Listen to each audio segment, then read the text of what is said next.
During the Middle Ages, Kings Hill was known as King's Wood, an area of woodland, farmland and a hunting ground.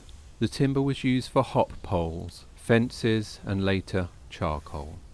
In the early 1900s, in a coppice where several footpaths met, charcoal burners reported many times seeing a woman coming along a path through the trees, wearing medieval dress and carrying a basket. But as she grew closer, enough for them to just make out her features, she would fade away like the smoke of their kiln. In the 1930s, Kings Hill became a private landing ground for the Maidstone School of Flying. The runways were grass, the clubhouse was wooden, and the hangar constructed of canvas.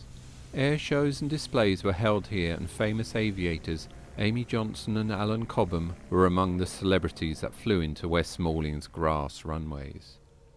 As war approached, the airfield was taken over by the military and became RAF Westmoreland. Serving in the front line against the Luftwaffe, the runways were converted to asphalt and concrete with hangars, buildings and a control tower. At the start of the Battle of Britain in 1940, RAF Westmoreland was not fully operational and suffered several terrible bombing raids. Local stories say that, as a result, the wooded areas around the airfield became a haunting ground for the ghosts of the air personnel that were killed. Soon, Kings Hill's importance grew as an airfield, playing a key role in the war, destroying V-1 flying bombs, or doodlebugs, as they buzzed ominously on their flight towards London. Westmoreland was closed as a military airbase in 1969 and as an airfield in the 1980s. The control tower is one of the few remaining features.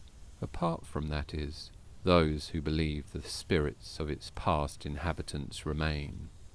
In the late 80s, the site began as a housing and business development, and there were soon reports of ghostly airmen and women being seen.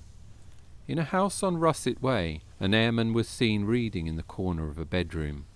Another tells of a man leaving early for work, and an airman walking past and nodding good morning to him.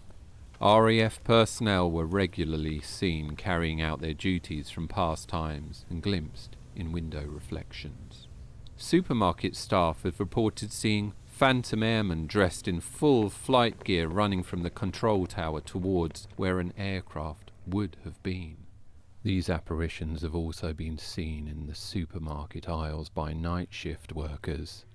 On misty mornings, disembodied military voices have been heard and apparitions of wartime planes seen moving silently across the sky. One particular being that of the twin-engine de Havilland Mosquito bomber, hurtling overhead and along long-lost runways. There have been many squadrons housed at Westmoreland operating as night fighters, and this is thought to be a supernatural trace of those relics from the past. In the early 90s, a figure in a long great coat and military uniform was encountered by security guards who, upon attempting to question the unauthorized visitor, could not be found, apparently vanished without trace. At Churchill Square, where the old barrack buildings were being progressively refurbished into modern offices, a decorator was painting a door and a door frame of an empty office. To prevent one sticking to the other, he propped the door open by placing an old chair under the handle.